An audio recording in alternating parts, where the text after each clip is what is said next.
You ask Tiger to solve. This deals with linear equations with one unknown. The final result is u equals 3. Let's solve it step by step. Simplify the expression. Expand the parentheses. Simplify the arithmetic. Group all constants on the right side of the equation. Subtract 14 from both sides. Simplify the arithmetic.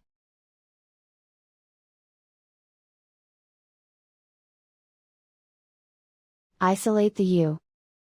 Divide both sides by 2. Simplify the fraction. Find the greatest common factor of the numerator and denominator. Factor out and cancel the greatest common factor.